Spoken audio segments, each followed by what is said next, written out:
Linda Richards pulled into her driveway and hit the button to open the garage door.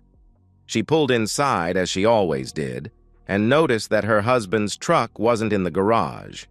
Perhaps he took the kids out for dinner, she thought. It was a bit late for them to be out, she thought. But then again, the kids didn't have school tomorrow since it was Friday night. She smiled at the idea of Jack taking care of the kids for a change, since she often felt as though she was taking care of 3 children, not just 2. She got out of her car and went into the house. It was already dark outside, and the interior of the house she shared with her husband and 2 children seemed eerily quiet without the lights and the noise of video games blaring from their large-screen television. She recalled what she had done earlier that evening with her lover Michael and felt just a bit guilty, but only for a moment. Looking around the dark, quiet house, she wondered if this would be her fate if Jack decided to finally end their marriage. After thinking a bit, she laughed and headed upstairs. No, she thought. If Jack was going to take action, he would have done it by now. She had been seeing Michael for 8 months now, and Jack had bought all her excuses, no questions asked. At first, she only visited him 1 or 2 days a week, but lately, she had been at his house for up to 4 evenings a week, including Fridays, while making up excuses for Jack. She was pretty certain Jack knew what she was doing, but he never pressed her. He never even questioned her when she lied and told him she had a weekend conference in New York a month or so ago. The truth was, she had spent that weekend with Michael. In New York, of course. Michael was the one who had a conference to attend. She was his +1 for the weekend.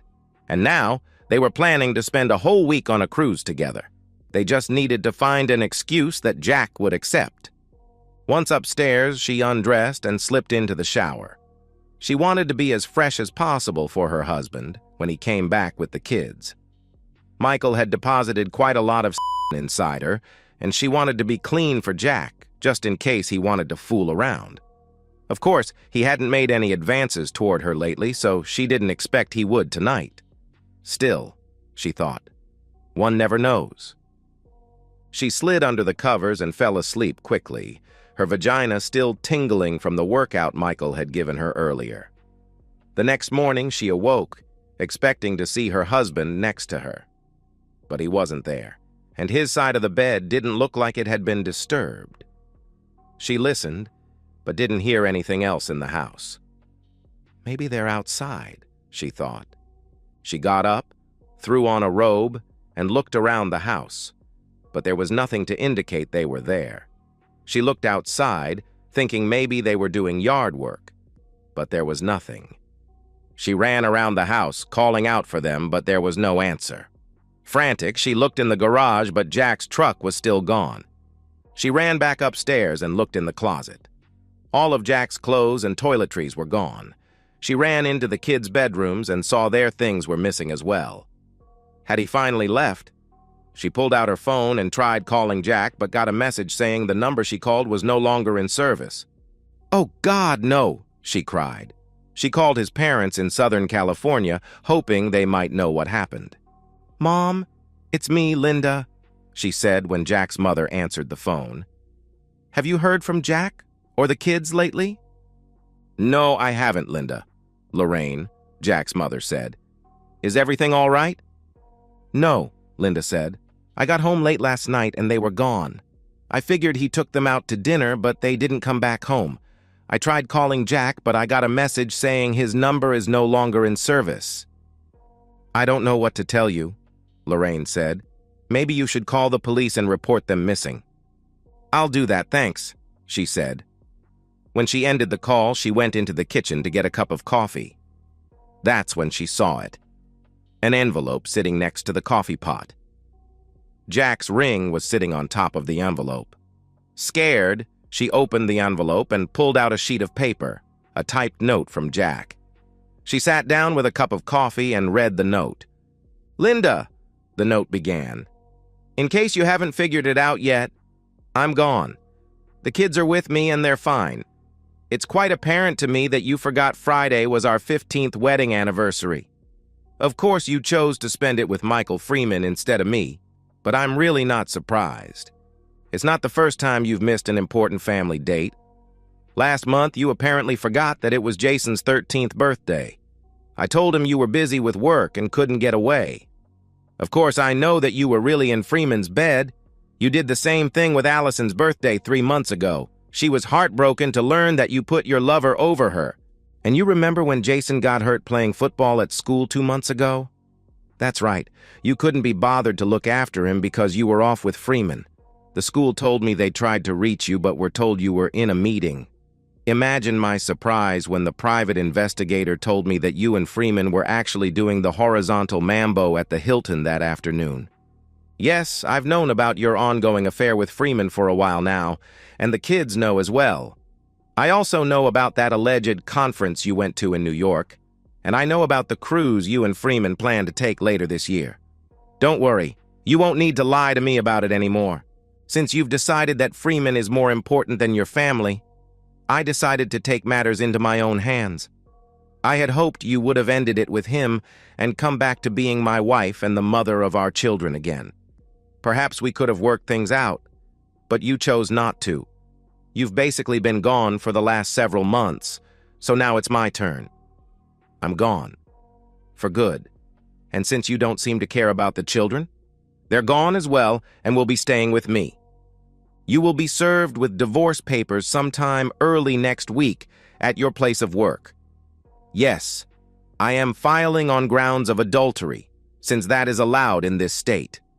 I am also suing Michael for alienation of affection, since that is allowed in this state as well. I may not get very much, if anything at all, but it's the principle that matters. You see, I am teaching the children that bad choices have consequences. Given that you chose your lover over the children and leave them in my care 3 to 4 nights a week while you intimated with Freeman, I am asking for custody of the children, and you may be required to pay support. Since you make good money, I am asking that no spousal support be awarded. I won't keep you from seeing the kids, although you'll have to get a passport and pay for your own travel. You see, we're moving to Australia. I accepted a promotion and will be running our company's operations there for at least the next 5 years. I had hoped to share this bit of good news with you, but as always, you chose to spend your evenings with Freeman, and I never got to celebrate my promotion with you. You will also find in my top desk drawer a signed quitclaim deed. I am leaving you with the house, and I have left you with half of our accounts. I have taken my name off everything. It's all yours now. Enjoy. By the way, if you decide to fight the divorce, you may find yourself the next internet porn sensation. With the quitclaim deed, you will find a packet that contains some rather explicit pictures of you and Freeman together. Those are just a few of the snippets I have from the many hours of video that were taken of the two of you. I'd like to say the last 15 years have been wonderful. Unfortunately, I can't. Granted, the first 13 or so were pretty good, and I gave you all the love I could muster, but apparently it wasn't enough for you. The last year or so, you've been drifting away and rebuffed all my efforts to bring you back, offering only flimsy excuses for your ongoing absences. You may have noticed that I have not initiated intimacy with you for quite a while. The truth is, the thought of getting sloppy seconds from you filled me with disgust. I suspect you thought I was okay with what you were doing because I never tried to physically stop you. You know I would never get physical with you or tell you what to do. I'm just not wired that way. But the truth is, you hurt me more than you know, and I'll never be able to get past that. So please spare me the cliches and the bullshit. You should know that in all the years we've been together, I have never once even thought about cheating on you. I was always there for you and the children. You were my first priority, above everything else. You, on the other hand, have been gone to us all for the last 8 months. Now, we're the ones who are gone. I hope it was worth it to you. Do not try to contact me or the kids. I will let them contact you if they choose. But I must warn you, they're not very happy with you right now. If you have anything to say to me, please do it through my attorney, whose card you will find in this envelope. Goodbye, Linda, the letter said in conclusion. It was simply signed, Jack. With tears in her eyes, Linda folded the letter and put it back in the envelope. She pulled out the card for Jack's attorney and set it on the table, vowing to call on Monday. She pulled out her cell and called Michael. He answered on the second ring. "He did what?" Michael roared when she told him what Jack had done. "That son of a bitch! You told me he was okay with what you were doing." "I was pretty certain he knew, but he never once tried to stop me," she said. "Now they're all gone." "What do I do?" she cried. "You want me to come over?" he asked. "Please," she begged. Michael came to the house, oblivious to the man parked just down the street in an obscure sedan. "Thanks, Mom," Jack said when his mother ended the call from Linda. "You're welcome, son," she said, giving him a hug. "Promise me you'll call when you get to Melbourne." "I will, Mom," he told her. The children gave their grandmother one last hug, and the three of them were off to the airport. For the children, this was the beginning of a new adventure. For Jack, it was the end of a 15-year-long chapter in his life. Part of him missed Linda, but another part of him was glad to be away from her. She had him for 8 months with Freeman, and now it was over. Time to begin anew, he thought. As promised, Linda was served divorce papers at work the following Monday. The process server made sure to announce that she was being served divorce papers on the grounds of adultery and neglect. Linda felt her face burn with embarrassment as her co-workers looked on. Michael Freeman was served with a lawsuit for alienation of affection. Linda reached out to Jack's attorney, but he simply told her to either sign the papers or get her own attorney. She consulted with a few lawyers, but was told Jack's proposal was as fair as she could expect, given the circumstances. She signed the papers and returned them to Jack's attorney. Jack, meanwhile, had moved into his new condo in Melbourne, and the children loved their new surroundings, even though it took them a while to get acclimated to the area. Jack read the email from his lawyer with interest. He was glad to learn that Linda had signed the papers, but wasn't happy about her moving Michael into his former house. Oh well, he thought. It was just a matter of time before it happened. The divorce was granted quickly, since Linda didn't object. The court ordered her to pay a small amount of child support, which she did. Jack really didn't need the extra money, so he put it into a college fund for the kids. Freeman settled with Jack's attorney out of court. That money was also placed in a college fund for the children. Over the next couple of years, Linda sent Christmas and birthday cards to the children, along with a small letter to each of them. Through those letters, Jack learned that she had sold the house and married Michael, who ended up cheating on her. After doing a search on the internet, Jack learned that the woman Michael was seeing was married, and her husband didn't take too kindly to being As a result, both Michael and the woman ended up with a .45 caliber slug in their heads, and the husband ended up in jail. Jack, of course, wasn't surprised at all. Once a cheater, always a cheater. Linda kept promising to visit the children, but she never came. Again, Jack wasn't surprised, and it wasn't long before the kids just laughed off her promises as more smoke and mirrors. Over time, the cards and letters became less frequent, and after 3 years, stopped coming altogether. Jack, on the other hand, had met Chloe, a blonde beauty who originally hailed from Adelaide. She moved to Melbourne 5 years earlier after her husband left her for another woman. The two of them dated for nearly a year before he asked her to marry him. "Are you sure about this, Jack?" she asked. "You know I can't have kids, and that's what caused my first husband to leave." "Your first husband was an idiot. I've never been more sure about anything in my life," he said. "I'm madly in love with you, and I want to spend the rest of my life with you." "I'm madly in love with you as well, Jack," she said, "and I want to spend the rest of my life with you. But what about your kids? Will they accept me as their stepmother?" "Well, let's ask them," Jack said. The next day, Jack and Chloe sat down with the kids in his condo. "Guys, "I've fallen in love with Chloe and I've asked her to marry me," he said. "But I want to know how you feel about this. Will you accept her as your stepmother?" "No," Allison said, causing Chloe to reel back in shock. Jack looked at his daughter, surprised. "Why not?" he asked. "Because, Dad," Jason said, "we don't want her to be our stepmother. We want her to be our mum." "Really?" Chloe asked. "You want me to be your mother? But what about your birth mother?" "She gave up on us a long time ago," Allison said. "So if you want to marry Dad, you'll have to be our mum. Are you willing to do that?" Chloe looked at Jack, shocked. Then she looked back at the kids and wrapped them in her arms. "Of course," she said, tears falling down her face. "I'd love to be your mum."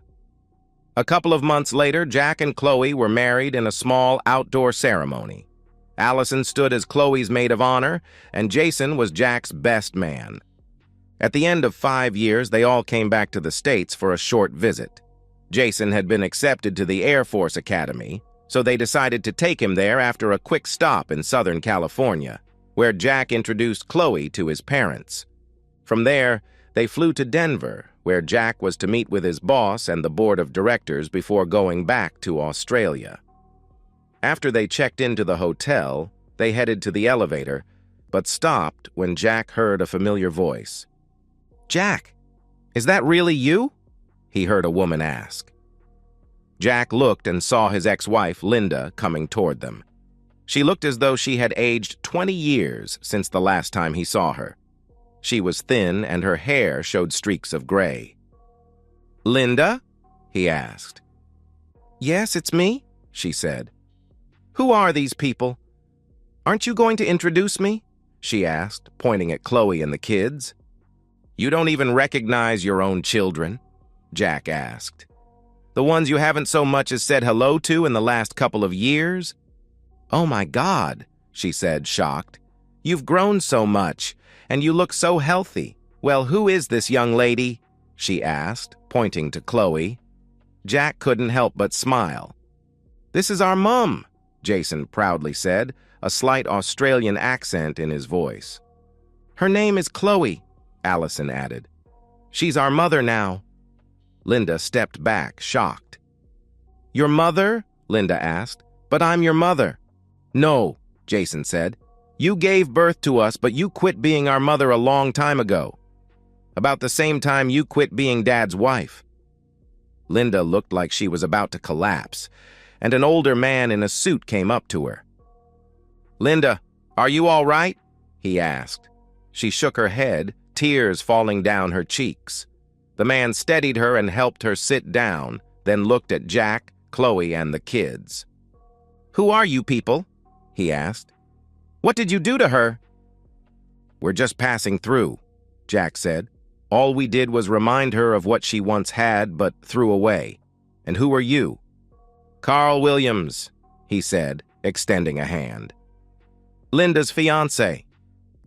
"Fiancé, huh?" Jack asked. "Well, I hope you have better luck with her than I did." "You're her first husband?" Carl asked. "Yes," Jack said. "I see," Carl said. "Linda told me about you and the children." "Did she tell you what happened?" Jack asked. "She said she made the biggest mistake of her life," Carl answered. "Yes, and it only cost her entire family. Like I said, good luck to you. You'll need it. Catch you later, mate." With that, Jack, Chloe, and the kids went to their rooms, leaving a sobbing Linda behind. "That was really your first wife?" Chloe asked on the way up. "Yes, and if you ask me, I definitely traded up." "Yes, you did," she responded with a smile, "and don't you forget it." And so, we've reached the end of today's story. Was it what you expected, or did it take a twist you didn't see coming? I'm curious to hear your thoughts. Share them in the comments below, and let's get a conversation going. If this story kept you hooked, make sure to hit that like button. And if you're new here or just haven't subscribed yet, now's the perfect time to join our community. I bring you fresh, captivating stories every day, So click that subscribe button and turn on notifications so you never miss out. Thanks for watching, and I'll see you in the next one.